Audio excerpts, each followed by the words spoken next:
یہاں تک بات ٹھیک تھی، یعنی یہ میں اب تھوڑا سا، کئی لوگ ہمارے جب رد عمل دیتے ہیں نا تو زیادتی بھی کرتے ہیں.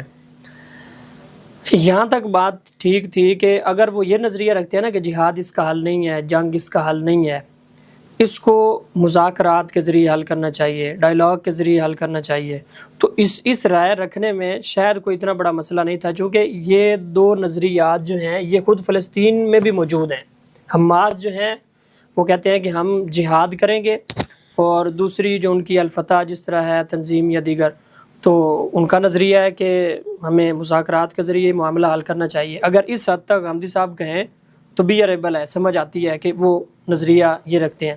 لیکن وہ دوسری انتہا پہ چلے گئے ہیں، وہ کہتے ہیں کہ یہ جو حماس جو کچھ کر رہا ہے یا جو لوگ وہاں پہ شہید ہو رہے ہیں، تو یہ شہید نہیں ہو رہے، وہ خودکشی کر رہے ہیں. یہ کتنی بڑی انتہا ہے. تو وہ کہہ رہے ہیں کہ اب میں نے آپ کو پس منظر اس کا بتایا ہے کہ بالکل ایسے ہی ہے. اس قدر مطلب کہ ظالمانہ طریقے سے ایک ریاست قائم ہوئی ہے، پھر 1948 سے لے کر اب تک ان کے مظالم آپ تصور نہیں کر سکتے کس طرح سے ہیں.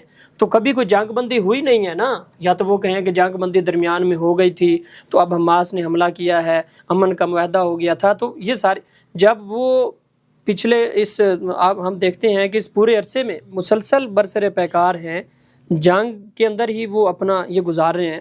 تو وہ جب یہ کہتے ہیں کہ یہ شہید نہیں بلکہ اپنا خودکشی کر رہے ہیں، آپ یعنی تصور نہیں کر سکتے کہ یہ کتنا بڑا جملہ ہے کہ وہ خودکشی کر رہے ہیں.